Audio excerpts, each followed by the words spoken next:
ఇక్కడి నుంచి నన్ను తీసుకోపోతే నేను ఆత్మహత్య చేసుకుంటా.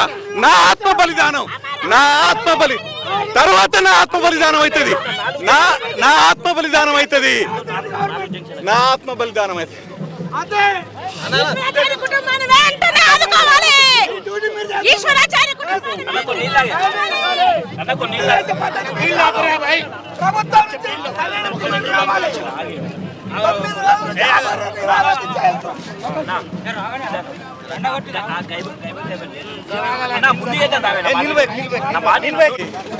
జై బీసీ.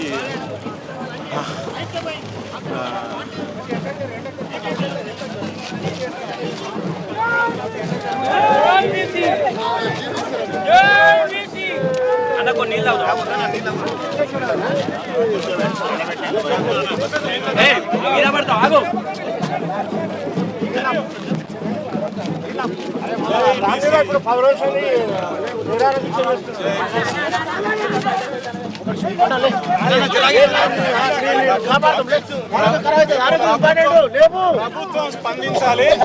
ఆ కుటుంబానికి ప్రభుత్వం స్పందించాలి. రేవంత్ రెడ్డి స్పందించాలి. కోటి రూపాయల పరిహారం ఇవ్వాలి. అప్పటి వరకు నేను లేవను. నేను చచ్చిపోతా. ఇప్పుడు రెండో అమరుడు బత్తుల సిద్ధేశ్వర్ కావాలి.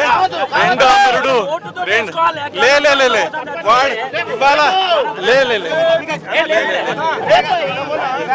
జై బీసీ.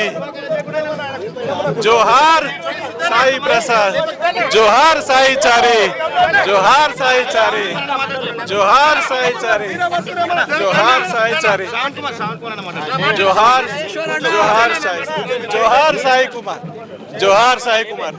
అన్న ప్రభుత్వం మొదటగా క్షమాపణ చెప్పాలి. రేవంత్ రెడ్డి క్షమాపణ చెప్పాలి. నా బీసీ సమాజం తీవ్రమైన వంచనకు గురి చేసిండు బీసీ సమాజాన్ని. ఇవాళ ఎంతో మంది బలహీనులంతా కూడా ఇవాళ ఆత్మహత్యలు చేసుకునే పరిస్థితికి వచ్చింది. అందుకని ఆ కుటుంబానికి కోటి రూపాయల పరిహారం ఇవ్వాలి.